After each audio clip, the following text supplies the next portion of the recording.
This episode is supported by Battlefilm.com. Humanity has been driven from Earth, but now it's time to take it back. Join the Reconquest and fight the Scourge on the Drop Zone Commander Hub at beastsofwar.com. Become a general of mighty armies at the Kings of War Hub. Take command of elves, dwarves, and orcs in this game of massed fantasy combat on beastsofwar.com.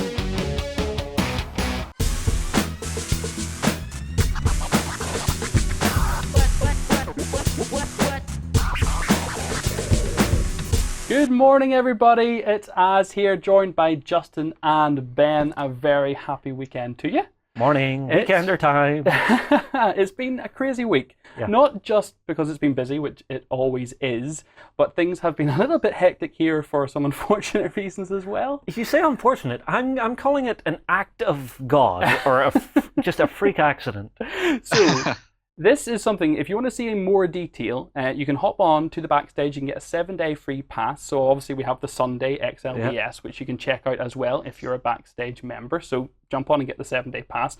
But to give you a brief overview, we had a leak. We had a flood. We had a proper, there were pots everywhere, there were plastic containers everywhere. We had Lloyd putting up bits of blue tack to try and guide the water down. And essentially it was right above one of our main editing and sort of software editing bays.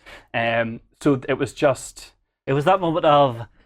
I'll tell you what actually happened. Now, in the morning, we actually decided to shift some stuff out, right? Mm-hmm. I turned to Lloyd and said, Lloyd, you know the only thing that's going to annoy you working out here? It's the rain drumming off the clear roof that's above you. So you brought the wrath of Zeus on us. It was like being the harbinger of doom. I don't know what happened. It was like, called it. I'm not happy about it, but called it. So we had the leak, which again you can check out in the backstage vlog. We also then started working on, well, just you and we the have guys. now settled on a racking system. Yes, it's starting to look amazing. It's obviously just a prototype at the minute, and we're going to expand it up to 100 plus. We could actually hold 300 mats. 300 mats. Do we have 300 mats? Not yet. We're working on it. We're working on it. I mean, that's no surprise. So yes, guys, it's been a hectic week, but we're happy to be here. If you want to check that out in more detail, you can catch the vlog backstage. But for now, let's talk about things coming up. Well, obviously, Hobbit Out Live is next weekend. That'll be Friday the 11th. Mm-hmm. The good news for that one is Ben's going to be across with us. I am so excited about this, Ben. You're here for like a week? A full week, yeah. Yes, I'm going to be over for a week. Hopefully, do some filming with you guys, catch up, but obviously, get stuck into Hobby Night Live as well. Should be fantastic. So I need to think up some projects that I'm going to work on over the night as well. I am going to have you Let's Played to the bone. Oh, that's a threat. Yeah, you're gonna be like, I can't hold any more cards or chits. My fingers are so raw.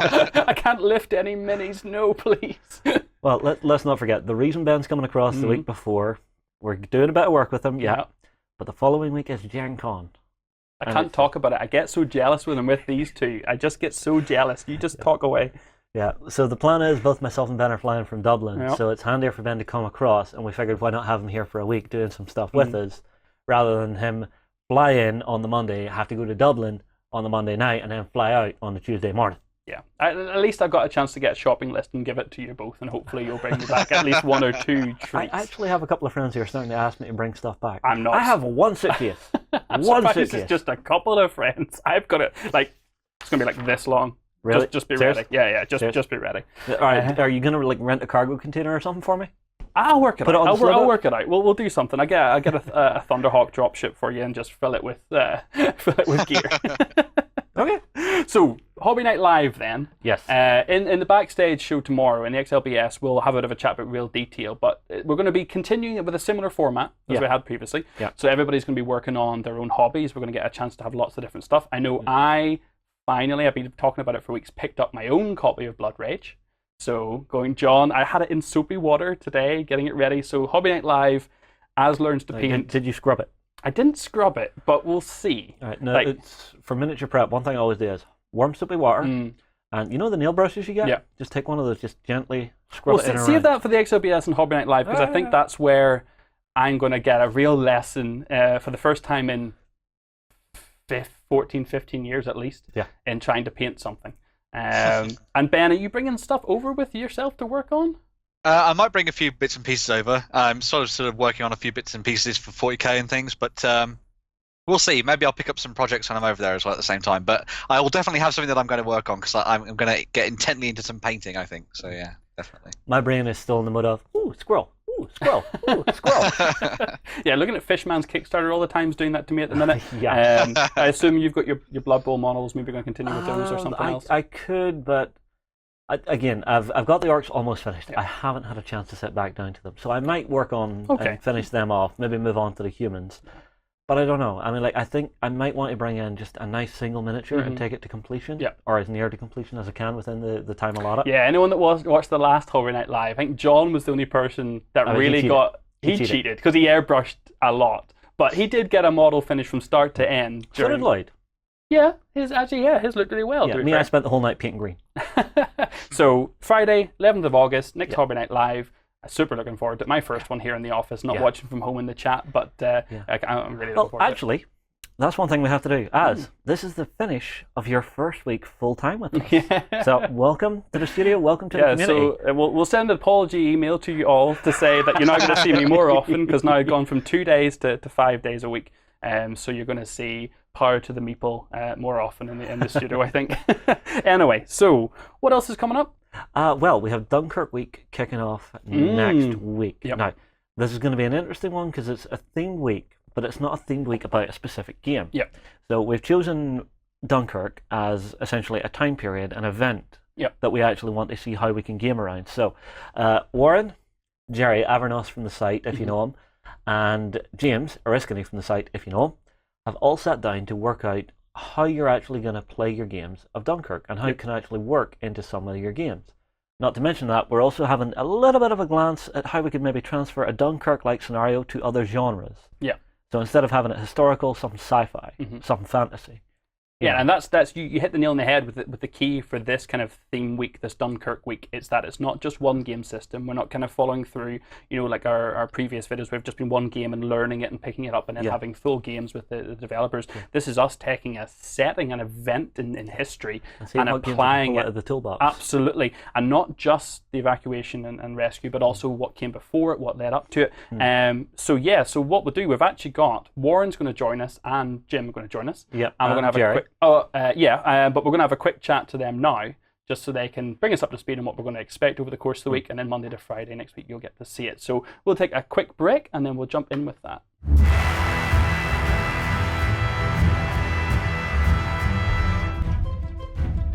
Okay, guys, so with Dunkirk week coming up next week, I'm joined by Warren, Justin, and Jim Oriskany on the website, and we're going to have a little bit of a chat about what you're going to expect over the next Monday to Friday next week, and what kind of content you guys are going to see coming out as we basically kind of take a look in to Dunkirk, what it was all about, and have a look at Jim's actually providing some articles. We've also got some video content as well. So Jim, if you wouldn't mind, I know obviously Christopher Nolan's new movie Dunkirk is out. I have not seen it yet, but I know Justin, you have. But if you wouldn't mind, Jim, giving us a bit of an overview, just someone like myself who knows really nothing about Dunkirk, apart from that it was an escape, a rescue mission. Can you give us a bit of an overview, Jim, on what happened? Yeah, sure. Like you said, the new Christopher Nolan movie, Dunkirk, has come out recently in theaters. And that goes over Operation Dynamo. This was the evacuation of the British Expeditionary Force and elements of some French armies that found themselves in the summer of 1940 outflanked and kind of split off from the rest of the Allied armies in France. This is during Germany's first big blitzkrieg invasion of Western Europe in the summer of 1940. They found themselves kind of split off and pushed up against the English Channel coast up in northern France, right near the Belgian border.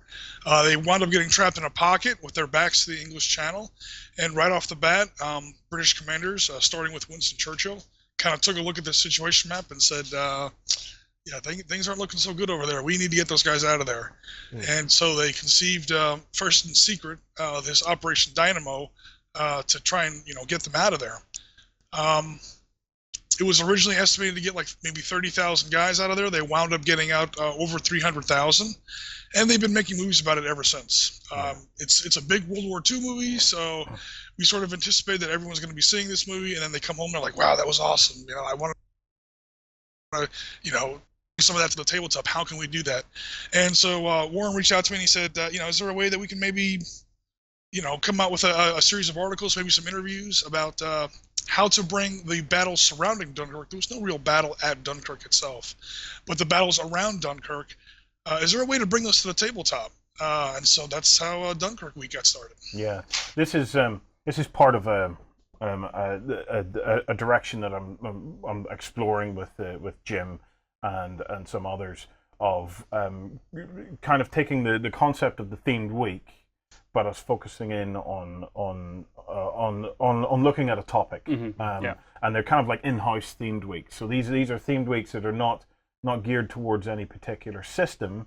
They're more geared towards a particular topic. Yeah. So we're going to spend a week. Basically, as usual, I decided to put a whole ton of pressure onto Jim. I had this moment where I'm sitting thinking. At least you gave me plenty of lead time, Warren. I'm on holiday. Not supposed to be working at all, but of course it doesn't stop. And I'm thinking about Dunkirk. I've watched a couple of documentaries on the lead up to this over the last month or so, and the thing that's getting me about Dunkirk is not a battle. Dunkirk is a massive evacuation. In fact, one of the things I'd be interested in, and stick it in the comments below, guys, is has there ever been a larger evacuation than Dunkirk? Yeah. It's even by sea. I know. There's maybe been larger. Well, I don't know. Actually, has there ever been a larger retreat? But it's certainly a larger evacuation by sea. I don't know if has there ever been a larger one. But my point being, we are as tabletop gamers. Okay, Dunkirk is one of those big names. Yeah, but it's not something that it wasn't a battle.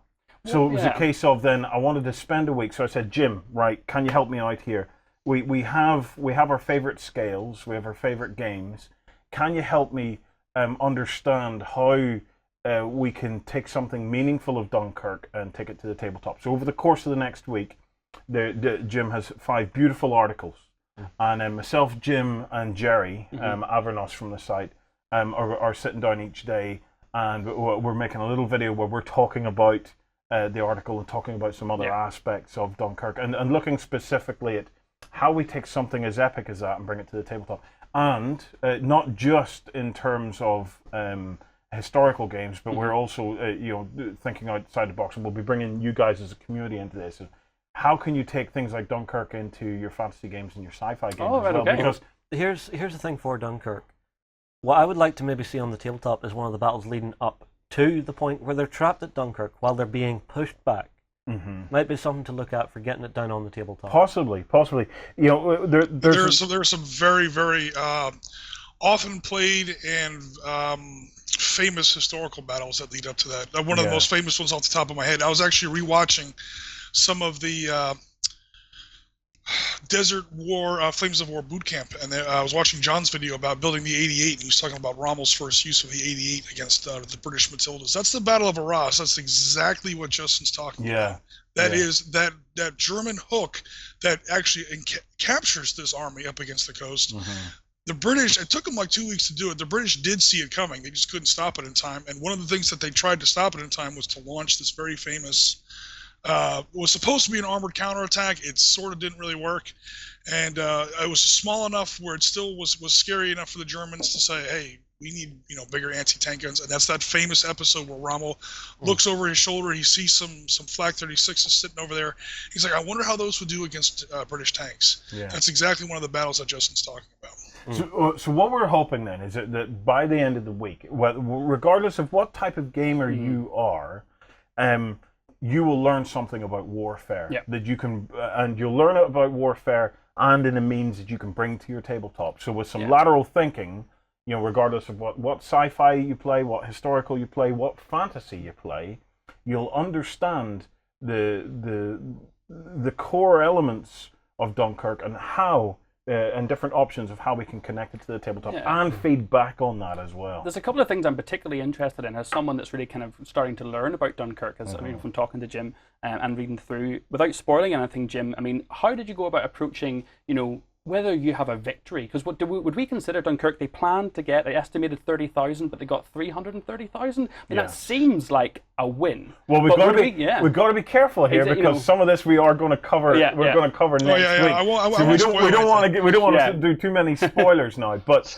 when you're talking about different systems in the numbers, specifically in the numbers, the British to put Dunkirk into perspective, into why it's so crucial, okay? And we'll talk in the week that Dunkirk wasn't on its own. There were other, basically, Dunkirks as well that happened after that. But it was a case where an army had been caught so badly, okay, that had the enemy been in a position to capitalize on it, okay, that would have been war over for Britain. Yeah. War would have at that point would have been totally down to the United States. Whether the United States would have, and of course the Soviets. Yeah, and the Soviets, of course. Yeah, but I mean, on our side of the Atlantic, anyway, it would have that would have been it. It would have been over. You would have been relying entirely on the United States to come to our rescue. How that would have panned out, I have no idea. That's a great what if. I'm going to talk to Jim maybe on next weekend's Weekender. Where we can talk a bit about that, to kind of finish off our Dunkirk week. But see, this is something a lot of people forget. The actual fighting on the Western Front was more of the sideshow. I mean, like the Eastern Front battles were so much bigger. Yeah. So I mean, even to say that's war over for Britain, that doesn't instantly flip the victory over to Germany. No, it doesn't. But it does have. But Dunkirk itself did have an impact on Britain in that. As you'll find out, Dunkirk made Churchill, so that was what basically then set up what Churchill would then become. It made Churchill, and it made continued British survival into 1940, 1941 possible. Yeah. Whether or not it would have been, like turning off a light switch at the end of the war, it's possible, probably unlikely, but it definitely would have changed things. It would have made the British situation damn near impossible as far as continuing the war through the rest of 40 into 41. So what we're saying here is that Churchill was at that moment staring at the greatest military defeat that Britain had ever suffered. He was staring at the possibility of them only getting 30,000 men out. The fact that more than that happened was incredible, and we'll talk about that next week. But the key I want to get across here is that as tabletop gamers, we are all in warfare.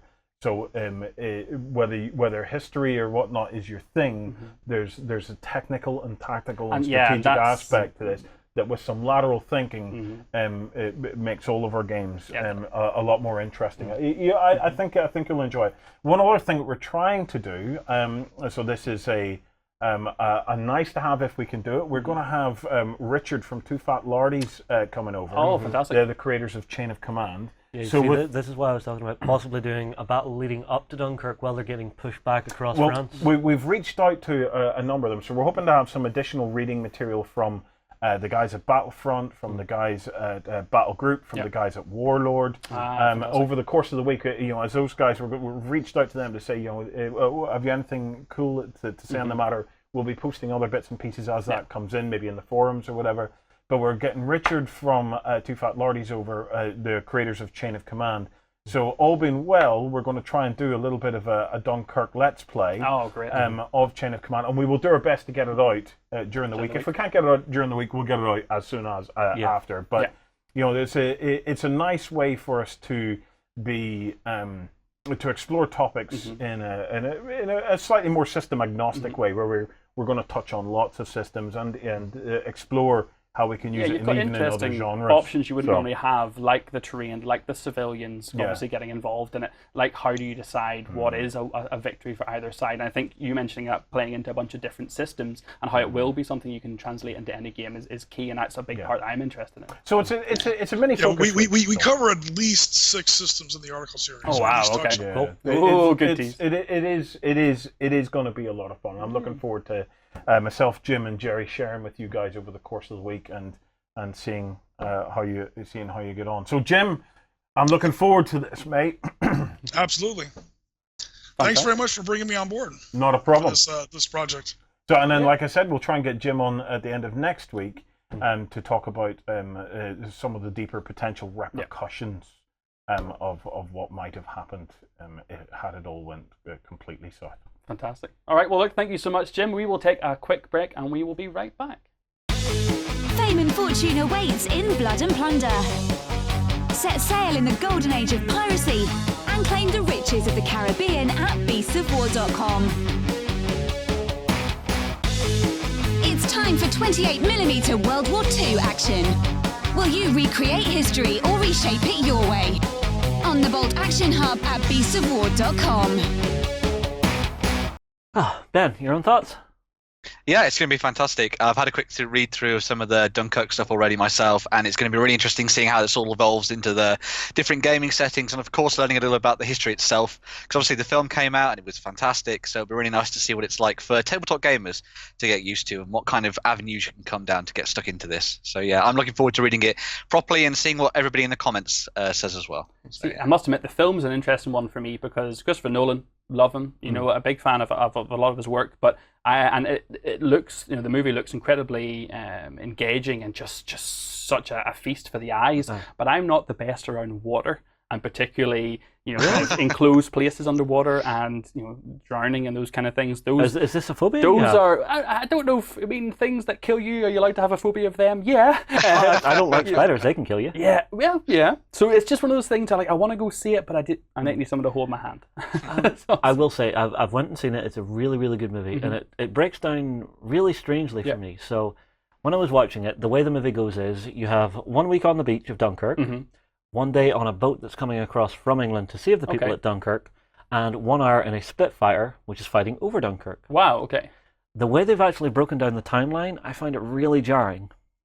So jarring in a good way because they covered so much of what happened? Jarring in a mildly bad way. It kind of threw me a bit during the movie. Well, and here's why. But don't give away any spoilers. No. We don't want to get But the way they actually cut the timeline up. Yeah.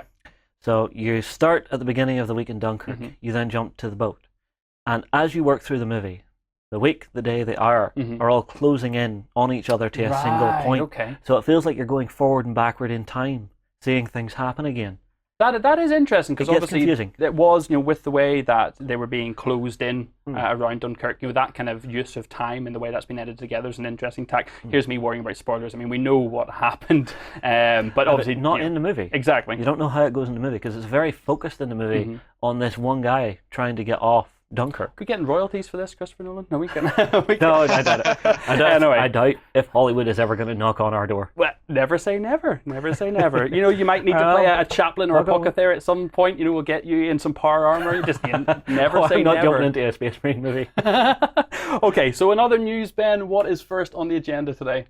Yeah, cool. So the first thing we're going to be looking at is some news that came out of Games Workshop and Japan, and they are going to be working on a range, and they have been for the last couple of weeks actually, called Space Marine Heroes. And this is a sort of blind buy, mono-pose style thing you can do in Japan, where you go out and you buy sets of models from little vending machines and stuff. And so obviously in trying to break 40k into the world of Japan and things like that, Games Workshop have gone down this route. And we got to see a lot of the different models that are coming out for this, and I actually have to say these models look really, really cool. They're awesome. I really like how they're all coming together, and it sort of blends into one sort of collection that creates a tactical squad, so a 10-man tactical squad. Each of the different characters has their own name and their own little bit of backstory as well, which you can follow over on the sort of Japanese website if you want to try and translate it.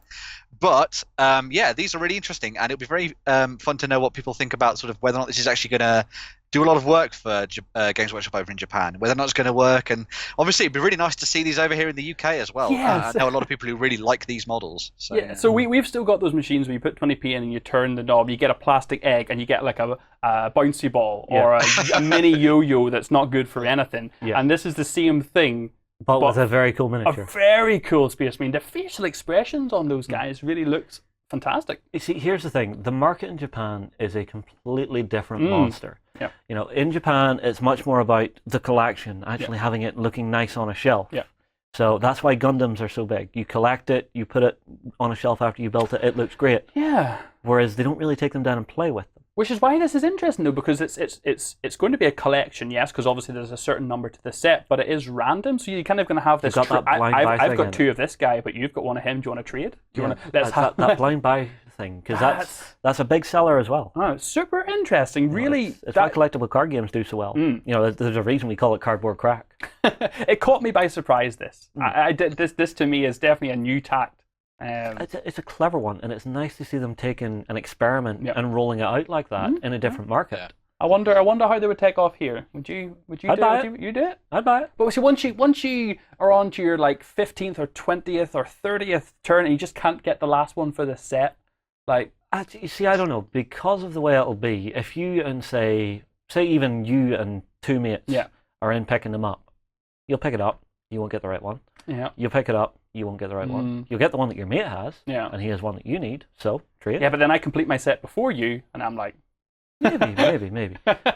Or there's always eBay if you need that one guy. That's it. Oh, that's a really interesting point. I wonder what the price is on these for eBay. Or be like, well, depending on rarity and stuff, because that we don't know what the odds are of getting each one. Because it would probably be equal odds of getting everything. So I doubt if they'd be incredibly dear. I think some of the articles have been saying, a few of the special weapons are a little rarer than some of the normal.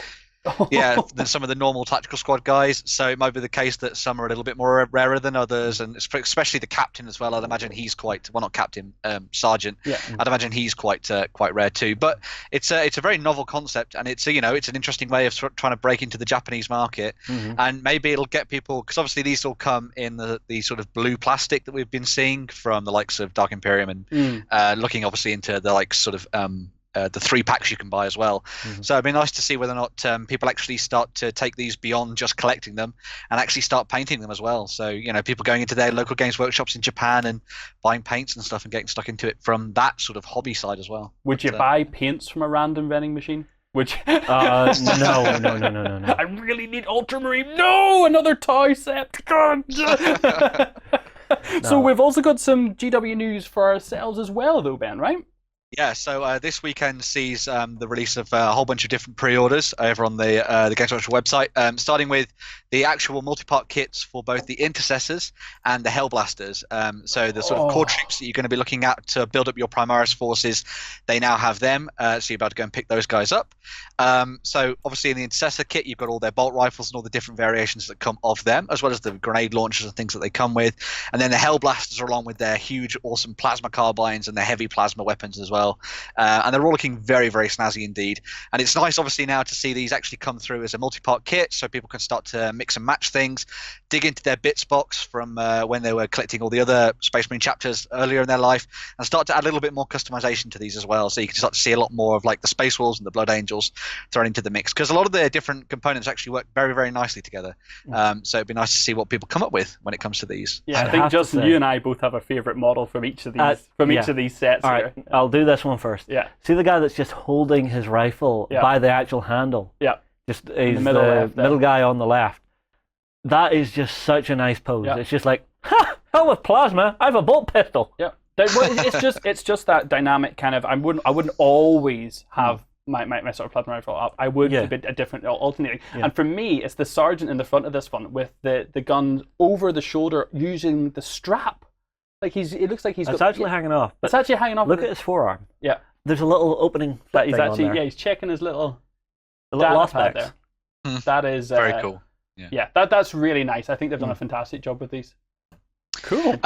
And yeah, as well, over on the web store, they've also got 2 codexes that are going up for pre-order. So you'll be able to pre-order both the Chaos Space Marine Codex, which is very cool indeed, and also the Grey Knights Codex as well. So if you're interested in collecting something away from Space Marines and stuff at the moment, then they've got 2 other different flavors for you to get stuck into, which is pretty cool. Gorgeous artwork. They've been running some really nice stuff throughout the week, looking at the different legions and stuff from Chaos Space Marines, talking about their tactics and things like that. So if you want to find out a little bit about the Night Lords or the Iron Warriors and stuff like that, you can get stuck in, find out a bit about them, see whether or not you want to go down the Legions of Chaos, I suppose, and try playing as the bad guys. I might be going down that route, but we'll see. Oh, wow. If you are, Ben, I have a lot of the Chaos novels from Black Library, which are definitely worth a read. Oh, Night Lords, very cool faction. No, Iron Warriors are great. Don't turn, Ben. Chaos infests from the inside as well. It's not just an external threat, Ben. Right, don't. I'm going to have to do this. Come over to the dark side. I must admit, can you bring the art for the Grey Knight Codex up again? Yeah, there you go. It's just actually one of my favorite pieces of art I've seen in anything for a long time. I just, the rain effect, the bouncing off the kind of the Nemesis blade, the Nemesis like polearm. Yeah. It's just stunning. Well, Halberd, actually. Halberd, perfect. It seems like a lot of the artwork that they're choosing for all the different codexes is all from the same artist. So it's all from, I think it's Raymond Swanland, I think is his actual name. So it's nice to see them sort of collating all of the different cover art under the same aesthetic and the same style, which means they'll all sort of tie together very nicely. I know that obviously the Chaos Space Marine art was stuff that was on one of the existing codexes, but it's nice to see it all sort of meshing together really nicely, especially from what we saw on the front of the Space Marine one as well. So yeah, it's all looking very good. And from what I can tell from what people have been looking at in the codexes, they're very, very interesting books full of really nice fluff, lots of background, and of course obviously the rules as well, some spadded tactics in there. So yeah, looking forward to see what's inside these books. Well, we'll have to wait to find out more. Yes, excited for that. Very much. Now, here's the thing as well. You see, looking at the Grey Knights Codex, there is one set of music, or one sort of group that do music, Two Steps from Hell, if you've ever heard of them. Oh yes. They do incredible orchestral music, just really uplifting stuff. I just imagine that playing in the background as this guy strives. You just want to get a room in your house with just a chair in the middle of the floor, a poster of that on the wall, and just two big Dolby speakers, and just take it in. Yeah. What is up next in the news then, Ben? Next up, we've got some stuff from Game Mat EU. Now, we've been looking at these guys for a couple of weeks now, but their new set that is coming out, I think it's towards the end of this week, maybe into the start of next one, is actually a set of medieval terrain and also a medieval battle mat as well. So the battle mat itself is designed to look a little bit like the sort of entrance or around the sort of outskirts of a keep or a castle, but then they've also got a set of pre-painted terrain as well, which comes as with some sort of like ruined farmhouses and a few bits of scattered terrain. There's also a nice statue in there as well, which is really cool. But then there's also the castle itself, so you've got some segments of wall, you've got the towers and the gatehouse as well. And I think this would be really fascinating to see put onto the table in very different ways. One of the things I sort of came up with when I was looking at this is potentially adding this into a little bit more of an overgrown situation. So maybe nature has started to reclaim this old city. Maybe I've been playing a little bit too much Uncharted. That might be the case. So yeah, it's really fascinating to see how these all come together as a nice kit and a nice mat as well. See, what I think is really interesting there, Ben, is that they've come pre-painted, and already you're looking at them and saying, what can I do actually to take these a step further? So rather than them being, resin or a solid piece that you have to paint up yourself and put that effort into, you're already getting past that step and saying, what can I do to make it more? So that, for me, as someone who definitely likes pre-painted terrain, because it's not something I've ever really dabbled in before, and being able to get it down on the table straight away and get playing is a big appeal. But I love hearing that from you, Ben, that you've got ideas to take it further. For myself here, looking at these, I would use this for maybe... what games would you use this for? I forgot the name of it. Oh, damn it. Well, you could always, if you're going to go from like a sort of like an opposite side of things, you could almost go for the likes of Frostgrave and things like that. Drop it into potentially playing a lot of some of the old games like Mordheim. Of course, you've got Age of Sigmar. Maybe this could be like a ruined part of the Mortal Realms where you've got one of these sort of cities set up that was then taken over by Chaos or something, for example. So even the likes of like the Lord of the Rings game. Anything fantasy. I think it's not really. It's going to suit most things really. You could do fantasy and a bit of historical stuff here. Yeah. You could definitely do If you historical want to play something that's a bit more like swords and no sorcery. Yeah. Cool. All right, love it, Ben. What's up next?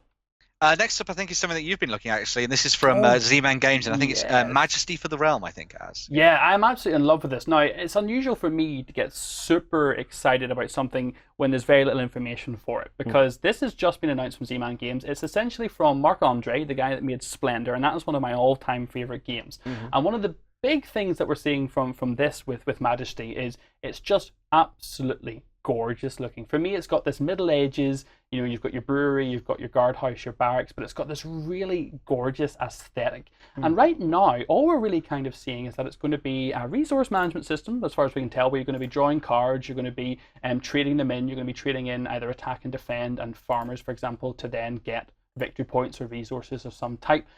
Also see an ability on this one, the Cottage card, which is going to let you potentially heal units. So we're not quite sure how that damage is going to work. But for me, it looks like it's taking something like Splendor, which has a quite rigid, set strategy to it, and a very deep level of abstraction. Yeah, but the thing about Splendor, for example, is that, and we do have a Let's Play of that up. If you're not sure what Splendor is, you can check that out. Where me, Justin, and Don had a game. but it's very much, you don't interact with other players a huge amount. And this looks like Marc-André's maybe taken that kind of base, and I hope what he's done is given a bit more player interaction. So you have a bit more of attacking, defending, maybe stealing resources, having resources or cars that you build or buildings that you build get wounded or then need healed, for example. So it's unusual, as I said, that something so earlyly teased catches my attention.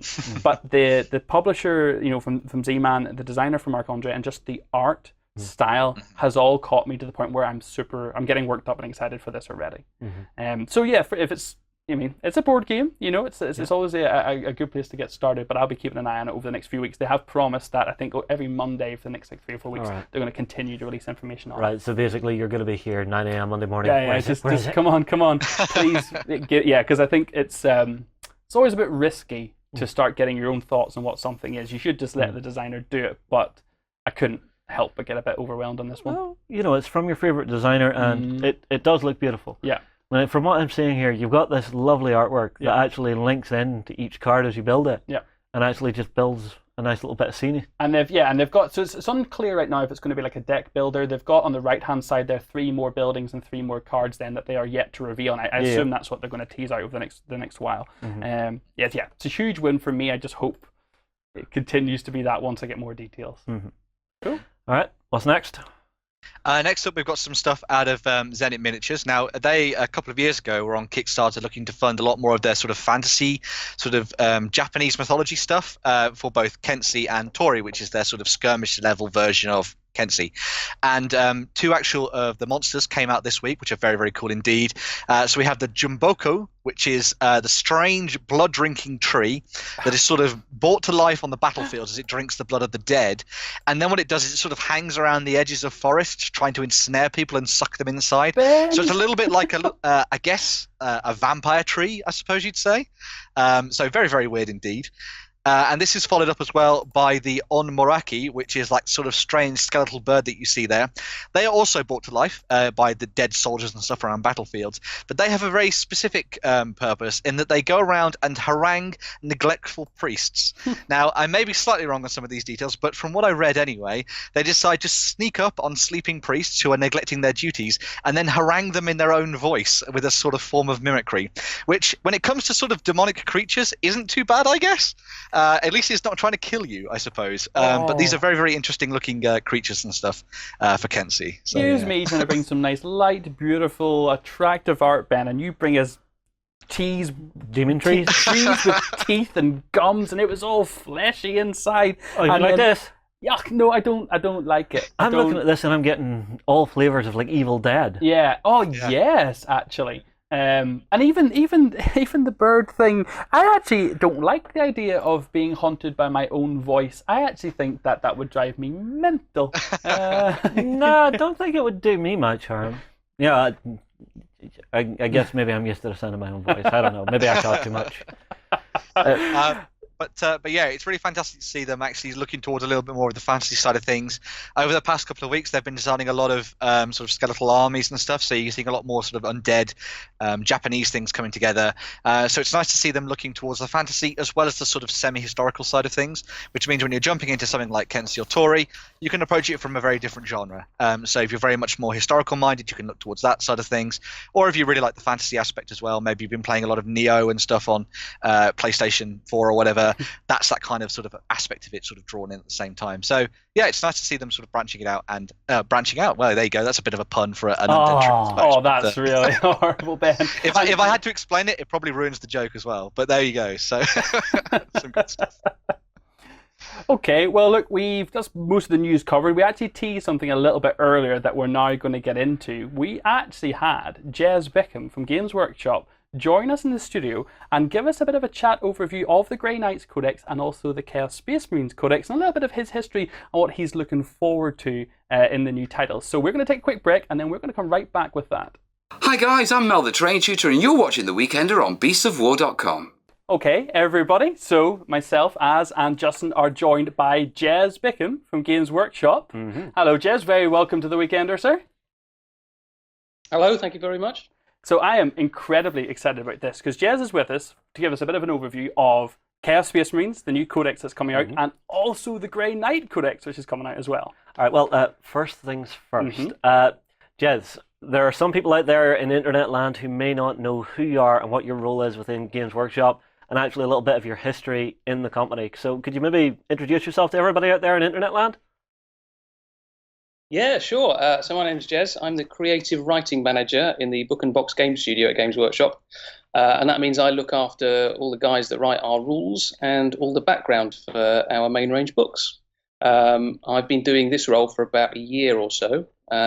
Before that, I was editor of White Dwarf for 4 years, give or take, which was interesting because we relaunched that 3 times, including the weekly. And then I just relaunched it in its latest incarnation, and then came over to the studio and got involved with some core products. Oh my goodness, so it's been very much all go for yourself then, Jez. Oh yeah, very much, yeah. And since you've moved into your new role, obviously you've been in it for a year now. How have you found since the introduction of 8th edition? How has it been in the studio, and from your, from the business side perspective, how's it gone? Really, really well. I think we put an awful lot of work into it, hoping we'd made the best edition of Warhammer 40,000 yet. But even so, we've been absolutely blown away by how people have received it, the positivity, and how much people are enjoying it. It's really, really exciting, and we're beyond thrilled with it as well. And because we're engaging a lot more with the community these days and talking to people about what they like and what they don't like, we also get to hear what people are finding problematic about it as well, which is really cool because we want to hear everything. But actually, we're just really, really beyond thrilled about how well it's gone down. That's fantastic, yeah. For myself, the games I've played of it so far, Jez, the game feels like it actually steps back from the player and just lets them actually get on and play their games and actually tell those stories, which is something that's really, really good. It feels so light and so fast now, and it's what I love about it. Oh, great! That's brilliant to hear. That's exactly one of the things we wanted. The last edition of Warhammer 40,000 was super detailed and super deep, but it was quite hard to get a handle on if you were new to it as well. So one of the things we wanted to do was make it really easy to get into, and for the game to scale exactly how you want it to scale. So you can be as you can treat the rules as lightly or as in depth as you like with the new edition. So it starts with the core rules, but then with the advanced rules in the book and the 3 ways to play: open play, narrative play, match play. There's a huge wealth of stuff you can layer onto your games, but it's completely up to you as the player how you want to do that, and which bits you want to use as well. But so it's really cool to hear that you're enjoying it, and things aren't getting in the way of you playing your games. Well, as things stand, I am just sitting chomping at the bit to get the Death Guard Codex in the studio, but I know it's not coming out for a little bit yet.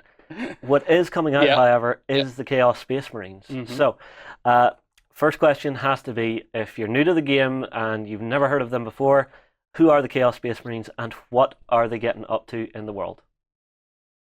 Yeah, okay. So the Chaos Space Marines are they're the big bad in Warhammer 40,000. You've got the Space Marines, the Emperor's Angels of Death, the gleaming defenders of humanity. 10,000 years ago, there was a thing called the Horus Heresy, where a lot of the Space Marines rebelled and got ensnared and lured by the temptations of chaos, which is not a good thing. There's 4 chaos gods, and they all represent different, very bad things. You've got Khorne, the Blood God, who's all about anger and rage. You've got Nurgle, the Lord of Decay and Contagion. You've got Tzeentch, the Changer of the Ways. He's all about magic and sorcery. And you've got Slanesh, the Dark Prince, who's the Lord of Excess. It's very easy to fall to temptation to any of those guys. So the Chaos Space Marines are 10,000 years into the future, where we are now with Warhammer 40,000. They are the greatest enemy of mankind. They are mankind's finest champions fallen to the dark side. So they're really bad news. And for them, in the new edition of Warhammer 40,000, they've got the upper hand. They're on the front foot. There's a thing we've got. The galaxy's been torn open by this thing called the Great Rift, or the Cicatrix Maledictum, which is basically so glad you said that, tear into. I was struggling with the pronunciation. I was struggling with the pronunciation the very first time. So I'm so glad you knew it. Now I know. Yeah, in High Gothic, as it's known in Warhammer 40,000. Which is basically a tear in real space across the galaxy, allowing the dark energies of the warp to bleed into real space, which basically means chaos is everywhere now. The Imperium has always been beleaguered, and it's always been 2 footsteps from falling over into chaos and madness and bloodshed. But it's even worse now because Chaos is right on humanity's front door, and not just the mortal followers of Chaos, not just the guys that have fallen to the dark side, but the demons of Chaos, the Chaos God's own servants from the Immaterium. They're spilling out everywhere. And it's bad news for everyone, not just humanity, but all the alien races in the galaxy as well. So it's the new edition of Warhammer 40,000 really reestablishes Chaos as the premier threat in the galaxy. Yeah, I must admit, when reading through the core rulebook for the first time, reading about Baal, about Cadia, about Armageddon, about all of these areas of space and all these planets basically just becoming overwhelmed in an instant, it was a real awakening, a real welcome back into the 8th edition, back into 40k, and just seeing how much... Yeah, I mean, I know it may sound weird to read it all as Chaos, just rotting violence everywhere, but it was properly engaging, and just seeing how much pressure the Imperium got put under, especially all the notes around the battles of Terra. So I guess, Jez, my next kind of follow-on then, if we're thinking about the Chaos Space Marines Codex, carrying on from the sort of the core rulebook, are we going to see any of what they're doing now and this kind of new reinforced strength they have reflected in their tactics, their stratagems, or their units? Yeah, absolutely, for sure. The new Codex, which I've got right here. You can't. Yeah, I want it. I wish I could just reach into the monitor. Hold it again. There you go. I can't see you, so I can't see your faces, but this is it. This is it. Out in a couple of weeks. This Codex allows us basically what the new background in the new edition Warhammer 40,000, moving the story on, has allowed us to tell all sorts of new stories for every army and every faction in Warhammer 40,000. You'll have already seen a bit of that in the Space Marines Codex, which is out. The Chaos Space Marines Codex, it definitely allows us to have some fun and tell some new stories with the Chaos Space Marines, who are prevalent in the galaxy like never before, as we've just talked about. And this book also goes into quite some detail on the traitor legions themselves. There's 9 big traitor legions. This details 7 of them, because 2 of them will be getting their own books, one of which you've already mentioned, the Death Guard. And the Thousand Sons will be getting their own codex as well down the line. That's good to know. But this deals with the others. And it goes, so rules-wise, each legion gets their own trait. You've probably seen some of that discussed online already. But there's also a raft of stratagems, warlord traits, relics. There's also a suite of expanded psychic powers for sorcerers to use.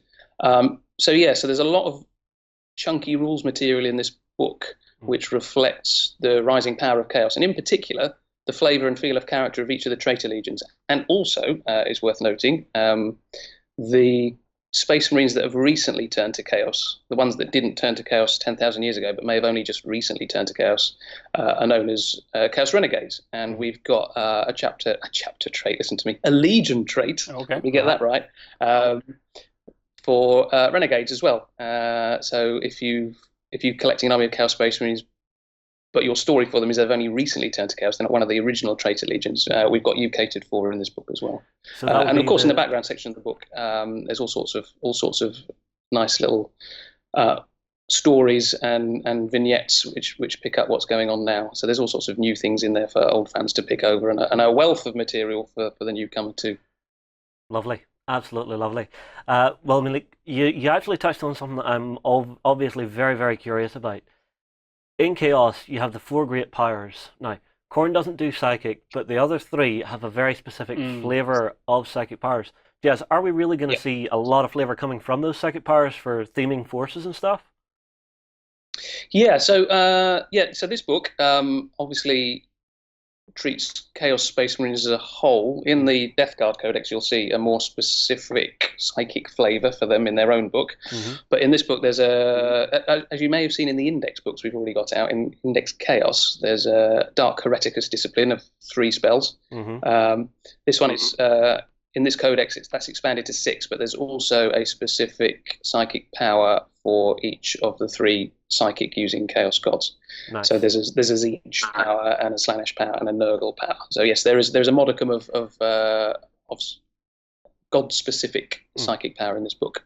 Nice, because that was always something I loved, is whenever you align yourself with one of the Chaos Gods, your army really feels a shift to the power of that God. I'm glad to hear that we've still got that in there. Next question then. Something that Sorry, gone ahead. No, gone ahead. I was just going to say, and actually that flavour of each of the followers of the Chaos Gods, that really comes across when you specialise your army as one of the legions, or you created your own Chaos Legion, which follows one of the gods. So, for instance, if you're the World Eaters, which are the signature followers of Khorne, the bloodthirsty raving maniacs, they've got their own Legion trait, of course, but they've also got their own stratagems and warlord traits and so on and so forth. And if you really specialise and follow that theme, that army will act much, much more like how you'd expect them to from the background. So you can really specialise and bring that flavour out. Which, in the case of the World Eaters, if you like chopping things up in close combat, you'll be well served. It sounds like my old Chaos army. Yeah, you know, I like hearing that much detail is going into every one of the legions, though, Jez, within the one codex, because I understand obviously you can't do a codex for every single individual legion, but it sounds like every legion is going to have more than enough for you to tailor it and push it right into the theme that you'd want to get from it. And I think that ties in so well to the stories and the little pieces we've seen with the blood skies of Khorne raining down on entire planets whenever they were landing. So I guess, Jez, I mean, to come a little bit to your personal highlights then. So, you know, if you were going to say to somebody, look, have a look at Chaos, start off here, this is where to go, or if you had a personal preference, where would you lean towards? Oh, yeah, that's a good question. So I've got a Black Legion army, actually, so which I'm really enjoying having some very specific rules to play around with the Black Legion, and in fact, having Abaddon lead it as well, who's a big player these days. The Great Rift was largely the result of his machinations. And you'll find some of the data sheets have been revised and updated from what you'll find in the current index books. So Abaddon's been tweaked slightly, for instance, to make him a little bit more deserving as his stature as the big bad Chaos Space Marine. But actually, some of those other legions are really, personally, really exciting to me. I mean, to go back to the World Eaters example, it's got me because what it's done is revitalized some old miniatures. We've got so many Citadel miniatures out there in the world to choose from that. But what we've managed to do, I hope, in the new rules is kind of made everyone able to look at their collection afresh again and maybe dust some things and bring them off the shelf that they haven't used for ages. So Khorne Berserkers are back in a big way. I mean, Khorne Berserkers have a native ability which allows them to attack twice in the fight phase, which everyone that's probably got into the new edition is aware of. Hold up. I was playing a game just last week against some World Eaters, against Lee Jones, who's the manager of Warhammer World, and I kept forgetting that World Eaters fight twice. So I thought, oh, this is great. I've weathered the storm in the assault phase. And oh no, they get to attack again, don't they? Oh dear. But there's a stratagem in there which enables them to attack a third time. That's vicious. Wow, and their Legion trait gives just one attack as well. So you don't want to let them get anywhere near your lines. Similarly, Emperor's Children.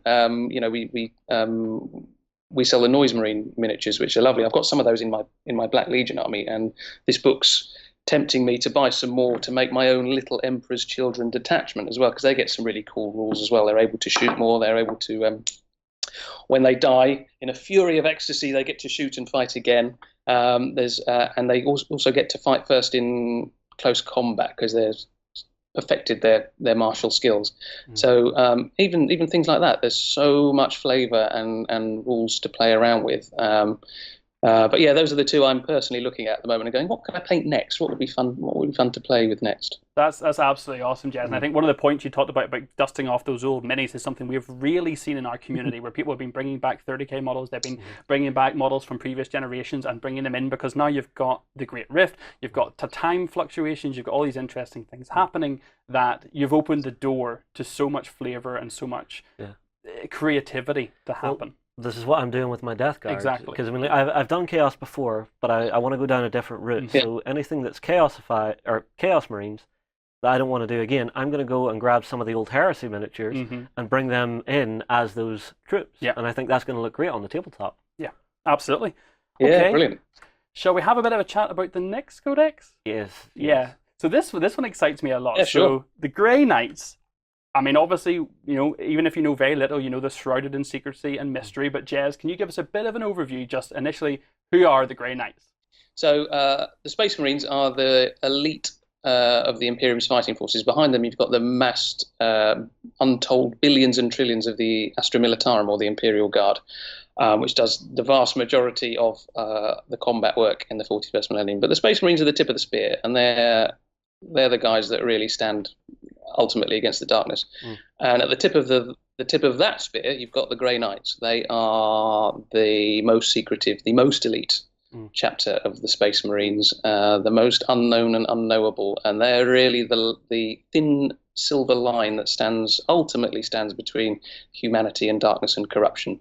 They are extra fierce, and they're all psychers as well. They're super tough, super hard, super skilled. They're really the cream of the crop.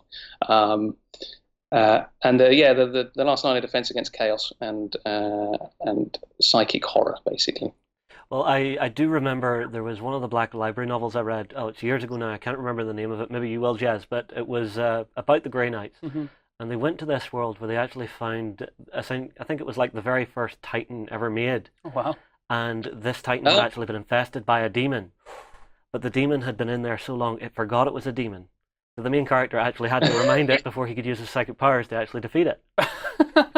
Well, I don't think any of the chaos coming out of the Great Rift are going to need reminded that they're demons. I don't think we need to worry about that. But no, this was such a great way to actually learn about the Grey Knights, and their approach. It was that peer behind the veil actually having like inscriptions and stuff within the armor that would burn whenever demons and stuff were close. Right, You know, it gives you that sense of who they are and what they're about. Yeah. Absolutely. And I guess so, I mean, as we spoke about earlier, Jez, this really seems like a prime time for chaos, and they are everywhere. So, I mean, the Grey Knights, compared to other legions, they're 666, is that chapter 666, is that right? Yep, that's right. So they're much smaller than your kind of other chapters. So where's their focus going to be? Because I assume they can't cover everything.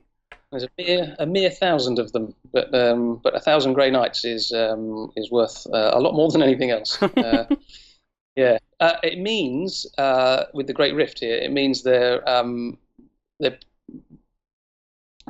job is really, really tough now. They've got to fight war on a million more fronts than they ever thought they had to, because the big thing with the Grey Knights and the big threat with chaos is that chaos is not just an external threat; it's an internal threat as well.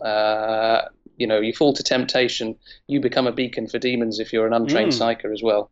And it's, they've constantly got to keep vigilant for the sign of the witch, because it's all about falling to chaos. It's all about temptation. It's all about personal choice, and it's not just an external threat; it's an internal threat as well. So with chaos externally on the doorstep, and also praying from within, the Grey Knights are embattled like never before. And as with the Chaos Space Marines in this book, here's a sneak peek for you, gentlemen. I need to stop you and say that piece of art is. I know John in the studio nearly wept a little when he saw it, but the rain coming off the cauldrons and the bouncing off, and it just is one of the most beautiful pieces of art I've seen across any game in a long time. Definitely. That's really cool. Yeah. But yeah, again, as with the Chaos Space Marine Codex, with this codex, we're able to tell some new stories and move the storyline on a little bit for the Grey Knights and show them in the present day, as it were, and what they're really up against as well, which is doom and darkness like never before. Right. Well, can we actually ask you, Jez, are there any new psychic abilities and stuff coming for the Grey Knights that are going to help them in this time of absolute darkness? Absolutely, they get their own psychic discipline. Some old favourites in there if you're a fan of the Grey Knights. So they get their own psychic discipline. They also get their own raft of stratagems, war traits, relics, etc. Just like the other factions getting their own codexes. So similar to Space Marines and Chaos Space Marines, Grey Knights will get their own suite of special rules in that way as well. Again, with the stratagems, and it's worth talking a bit more about stratagems. I know we've talked about them and explained them before, but they're really a new way of exploring the character of an army and how they fight and the kind of things they do. And they're a great mechanism for us to explore that outside of just the data sheets, which do a lot of heavy lifting in terms of abilities and stat lines about what a unit or a character or a monster or a vehicle does. But the stratagems really allow us to pull a lot of different levers in terms of getting across flavour and behaviour and feel. And you'll find a lot of that in the Grey Knights Codex as well. if you're familiar with the interceptors, they have personal teleporters and are able once per game to make a teleport shunt and move across the table in a very dramatic way. There's a stratagem that allows them to activate that a second time, for example. And there's lots of cool stratagems that allow the Grey Knights to monkey around with how they go to war in very creative and exciting ways. There's a cost, of course, because you have to pay command points to use stratagems, but that factors into how you create your army and what detachments you take. So making your army in itself is a really exciting exercise. Because it makes you think about, how many command points have I got now? What stratagems can I use? And that in itself, and this goes for the Chaos Space Marines as well, enables you to tailor the feel and character of your army even more. So it's quite exciting.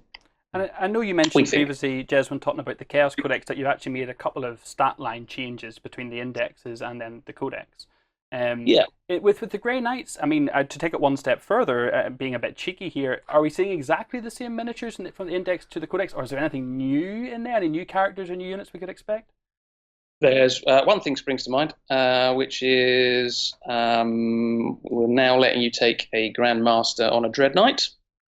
So with a bit of on a Dread Knight? A bit of extra special Dread Knight? On a Dread Knight. Grand Master on a Dread Knight. This I have to see. Okay. Obviously, we've got the lovely little tilting plate on the Dread Knight, so you put some nice heraldry on there, and it's a great exercise in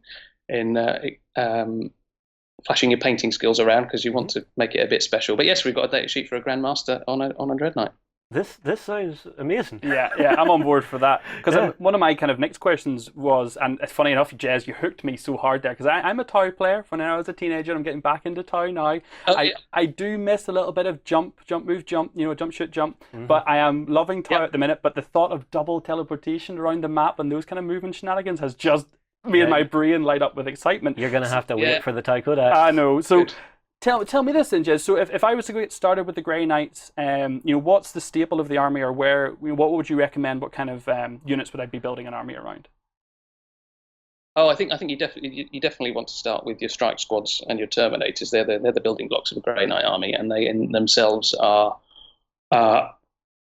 really, really elite troops. They're the baseline for Grey Knights, and they're really elite because every Grey Knight is a psyker. So one of the, as you'll have seen from the index books, with the new rules, every psyker gets to use the smite power, which is basically mind bullets. And in matched play, if you want to play in match play games, there's restrictions on how many psychic powers you can use and command points you can use. But every psyker can cast smite. So how do you get around having an entire army of psykers being restricted in casting their spells? Well, we give them smite base as a baseline, but basically we give them a special rule which alters that. So every Grey Knight can cast a weaker version of smite, but it just means that all of them are psykers and all of them can use their powers. And that baseline, that's really, really powerful.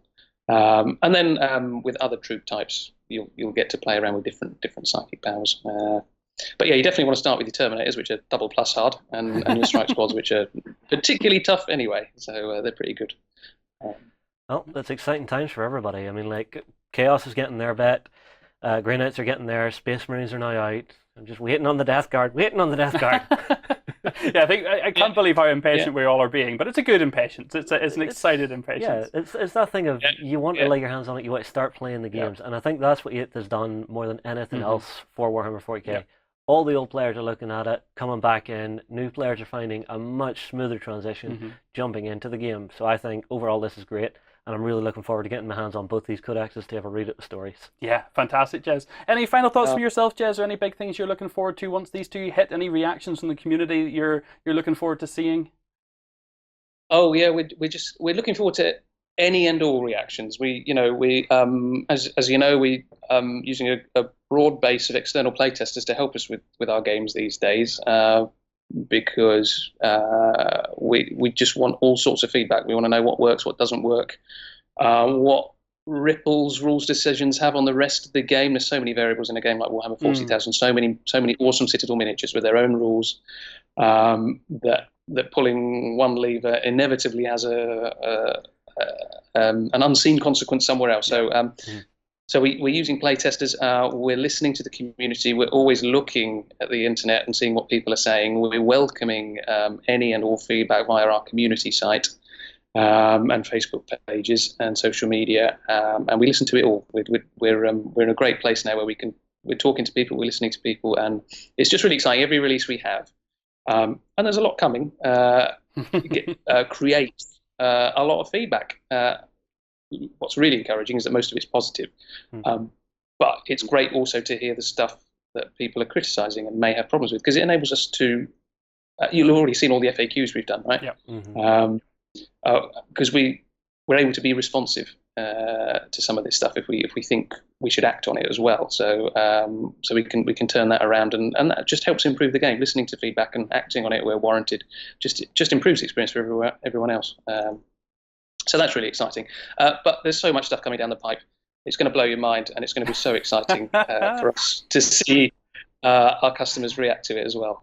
So I'm hoping it's very exciting times ahead. Well, there you go. The word from the horse's mouth. It's going to blow our mind, and not just because you're a world eater. It's just because it's going to be so good. All right, guys. Well, look, Jez, thank you so much for joining us in the studio. We're going to take a short break, and then we will be right back. Anime cyberpunk style meets skirmish combat in Infinity.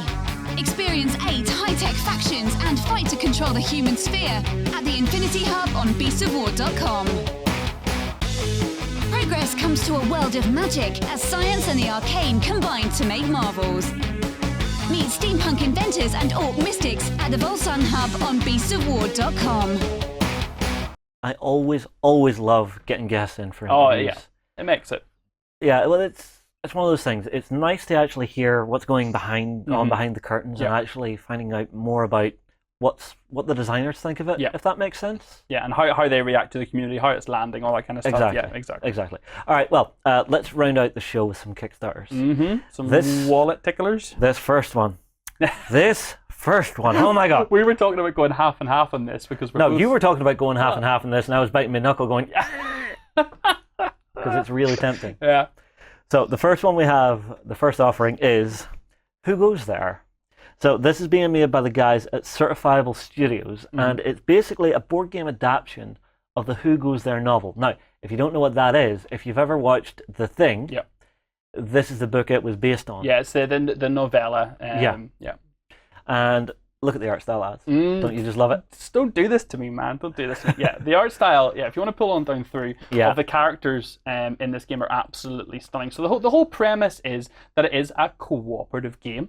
You are all working together to essentially escape by the helicopter. Yeah, you're trying to survive. So it's going to involve things like building tools. So you're going to get hammers, which you're going to upgrade to hatchets, which you're going to... there's a great example there of the knife then getting built up to a hatchet. You're going to have clubs. You're going to be looking to get food. You're going to be looking to repair, keeping your doors sealed in case there's something out. But everything comes down to a kind of crucial mechanic, which is this mechanic that you can get vulnerability cards. And there are only 12 in the game, but one of those 12 essentially means that you become infected. By the thing. You become the host. Yeah, exactly. Now, the problem is, these are never really revealed to each other except via one character's blood test. I believe the medic can blood test. There are ways. So I watched through the full Let's Play for it, right? The guys did a 3-hour Let's Play. The audio quality wasn't great, but it was hilarious. This is a game where if you have mates who love to take the piss out of each other, it's going to be like setting the house on fire. It's going to be great. Because the whole thing is that you'll start, guaranteed, human all on the same side, all working together, trading cards, helping each other out to kind of keep each other protected. But at some point, someone is likely, not definitely, but likely. Nearly definitely. But here's the thing. If you think I'm infected here's the thing. Yeah, I did that bit. Come on. Laugh. But no, say you think I'm infected, right? And I decide, Az, you need some metal, don't you? Do you need some metal? I want to make my hatchet into a big fireman's axe. I need some metal. I have some metal here. Do you want to trade? Yeah, I'll trade you some wood or screws. Yeah, if you think I'm not human, you actually have to roll. Ooh. If you feel there's like a little flip thing they have in the prototype with a red side and a green side. So not showing anyone else, I'll flip it to the side, either red for infected or green. Okay. If I flip to red and show it to you and it's red, you're now infected. You're not the host, but you're infected. And all of a sudden you go from 4-player co-op to 2v2, secrecy and... Exactly. It's a game where it's all about the paranoia of you have 3 vulnerability cards, I only have the 1. Yep. Your odds of being the thing are far better than mine. I don't trust you. I'm not going to trade with you. You also have moments where you have to go outside and find bonus cards to actually help you get to the helicopter, right? Because basically getting to the helicopter at the game, incredibly simple. Everybody gets a roll. All of your rolls have to add up to 24, I believe. Okay. So you go out and search for like bonuses, so you get +1, +2, but you also might find the thing, in which case you have to fight it. So it's really a risk management game. But there are also times whenever the door to the actual outpost will get damaged. Oh. And if that gets broken, everybody inside takes a vulnerability card. Oh, man. So it ramps up like nothing else. The tension and the horror aspect of it is great. And it's that fact that you just don't know when someone's turned. You can't tell. There's all that guessing. And you have to choose at points when you're going to sleep. And usually, you never want to sleep alone. Yeah. You always have to, if you're familiar with the setting, you'll get that. You always want to sleep with somebody else, but that means you're potentially sending a couple of people out then, and then you wake up and they come back, potentially one of those infected. Yeah. Do I trust that you haven't been infected? Yeah, exactly. The other great mechanic is, as you're out searching, you'll gain experience, and that'll let you unlock slots on your character card.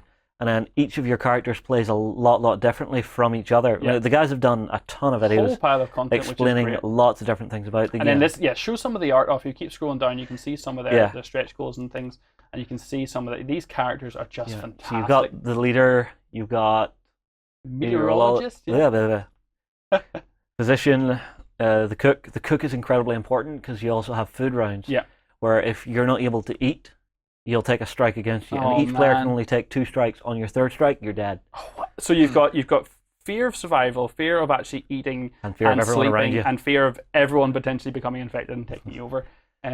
You've got a chopper pilot, you've got a psychiatrist, or what? Physicist? Yeah. If I can read, dog handler, biologist, and you're right. The art style is beautiful, and the thing is so well funded. There is a ton of stretch goals and stuff that you can go for. Yeah. The way you can actually play it, you can get the base 4-player game, or you can upgrade it. There are like 4 additional characters, so you can go upgrade for 2 more, upgrade for another. Yeah. I think playing an 8-player game of this would be absolutely just absolutely crazy. So good. So it's only got a few days left. This is closing out now. It's like 2 or 3 days left. We'll chat. We'll chat after the show and see what we can do. You could twist my arm, man, or twist the wallet. I am actually talking to Don and Jan at the minute to see if these guys are at Gen Con, because if they are, I want to catch up with them, maybe get a game of this in the evening. Yeah. Just to be sneaky like that. That would be really cool. All right, okay, let's get away from this before I pledge. And what is up? Let's ask Ben. What do you think it sounds like to you, Ben? Do you like the idea? Yeah, I really like the sound of this. From the sound of it, it's the kind of game that I really enjoy. I love sort of hidden roles and things like that. I loved it in, for example, Battlestar Galactica, and of course Dead of Winter has that sort of traitor thing going on as well. So this thing sounds like it's got, a really nice vibe to it. And from all the sort of things you've been saying, I like that sort of survival aspect to it as well, where you're sort of working semi-cooperatively together. So it's a really nice way for you to try and hide your identity as well, because there are some sort of hidden role games like that where you just go, well, I'll just out myself kind of thing. But this one sounds like you've got to stay very much hidden in the shadows and trying to work behind the scenes and things. So yeah, I'm looking forward to seeing what this one's like. And obviously, if you guys pledge for it, I'll get to play it as well. So fantastic. Oh, come on, don't tempt me. Listen to him. Yeah, so tempting. It's a good one. Beyond tempting. Okay, so what's the next Kickstarter, Ben? What are we going to talk about? So the next one is the Station 111 MDF Terrain and Gaming Mat Kickstarter, and this one is from the guys at XLC. And this is a set of pre-printed MDF terrain, so you've got all the sort of colours and stuff already on the terrain pieces, and they come together to create this awesome sort of indoor facility for you to play your sort of sci-fi games in, effectively, or maybe even something in sort of like the more sort of post-apocalyptic setting. So what you do effectively with this is you pledge and you get about a 4x4 size gaming table's worth of terrain that creates this sort of labyrinthine sort of space station for you to fight your battles on. So it's really nice immediately to see something that is all about sort of fighting in the interior rather than the exterior, which is something that you don't really see that very much of. And it's also very interesting, obviously, for the new edition of 40k, because it brings in some really cool ideas and things like that. The actual set itself comes with, I think it's 65 wall sections. You actually get 4 security gates. There's 5 bulkheads, 20 barriers with sort of a mix of all sorts of different things. And then there's obviously the gaming mat as well that you sort of build things on. In addition to all the terrain pieces, there's also a couple of different add-ons which are pretty cool, including some sort of blip tokens and stuff if you wanted to try and do hidden movement. There are some more sort of like ruin sections of the facility as well. And there's also some bases for you to put on your models. So, you know, if you want to sort of match things up very nicely with the force that you collect, they're also providing you with those kind of things as well. So it's a nice little interesting terrain Kickstarter, which I thought was very, very cool indeed. Now we actually, we have them. We have some of this in the studio to show you guys. So let's bring this up. So this are some of the larger and smaller wall pieces. I'll bring those in. And I like the stuff the XLC guys do. Yeah. Give you an idea of scale. These are a couple of Primaris Marines to give you an idea of what kind of scale this is giving you. And actually, like I believe they have already hit their first stretch goal, which means this bulkhead here will now come with a ruined bulkhead as well, where this is going to get basically carved out and destroyed, which is really cool. And I also think I really do generally think they're probably going to hit the next stretch goal for those blip tokens as well. I think they've got a pretty good chance at it, which brought images to me of a kind of Space Hulk setting where you're kind of scanning and you're hearing noises and picking things up. So initially when I looked at this 4x4 table, I was like, well, this is really cool. You can make a really intricate maze, but even as a step beyond that, you could really do that. It got Gene Stealers and Gene Stealer cults and Space Marines trying to get off a ship into my head in this awesome scenario. I like it a lot, actually. And these pieces, they're super sturdy. Like really, really, really nice. The printed on design is fantastic, so they're good to go straight away. And there's a huge variety in all the pieces that you get. So plenty of options for building. So I like them. Well, for me, looking at the table layout here, this is going to allow you to play a very different type of war game. Yeah. Normally, whenever you sit down to play your games of 40k or whatever war game it is, it's big, wide open spaces. You maybe have a few buildings here and there to hide behind. In here, you're hiding everywhere. If you just say these walls go up to infinity, everybody has to actually fight through choke points to actually get to tactical objectives. You'll actually have moments where you need to retreat down a corridor to get out of line of sight of somebody so they can't shoot you. It's going to change up the tactics a lot. That's interesting, actually. The thoughts of the new 8th edition rules as well, and if you can see one model and you've got things like blast weapons, now you're rolling D3 or D6 and you're hitting that whole unit by hidden in the room, things like that. I think it could change the tactics up a lot, and the fact that it is just, bang, here is a 4x4 table you can play on. Yeah, you get the mat, you get everything. Yeah. It's one of those things. It's what gaming mats and this kind of pre-printed terrain and the HDF terrain has been allowing people to do a lot easier these days. Like way back in the day, whenever you were playing in 4th, how much of your stuff was scratch built? It was. How much was scratch built? How much was books on the table to represent the building? Books with the cloth pulled over, or it was you get a TV set and you get all the stuff that comes around the packaging stuff that comes around the. It wasn't all foam, the polystyrene, and then you got a hot wire cutter and cut bits off that to make a little bunker or a little base, and then you just PVA glued and flocked the life out of it. Just flocked it until it could take no more flock. And that was it, whereas with this, it's just put the HDF terrain together, peel the stuff off. Well, you peel there's actually like a paper film that goes over the top of this stuff whenever you get it. Good, to protect it, Yeah. What you do is you just set your nail to the corner, not over the corner, back from the corner a little, press down and draw back to actually get the paper moving. Because you have to be a little careful with this, because if you start peeling it like a sticker from the edge, you could actually peel that stuff back just a little. I think you could. Like if you're careful, I don't think you're going to have too much of a problem with it. Not a problem. But the pre-printed stuff does look nice, and I think for a modular gaming table, this is great. Cool. Love it. Well, look, thank you so much for joining us on this Weekender, guys. If you want to, come along tomorrow. We've got the XLBS. If you're not a Backstage member, head over to beastsofwar.com. Check out the 7-day free trial. You can do that. Come along and see. We've got a bunch of stuff on there. Not only the footage of us having a leak and our new in-house mat system, but a ton of other content. Don't say the footage of us having a leak. They're getting the wrong idea. Oh. We make videos, not that kind of video. The aftermath of said Zeus Storm leak is what I should say. Sorry, I couldn't resist. Perfect. So thank you so much, guys. Leave your comments below with what you thought, and we will catch you again in another video. Go ahead and check out our other content on screen now, and be sure to check out beastsofwar.com for the latest gaming news and gaming Let's Plays. And while you're at it, why not hit subscribe, and remember to ding our dong. Go on, you know you want to click it. Go on.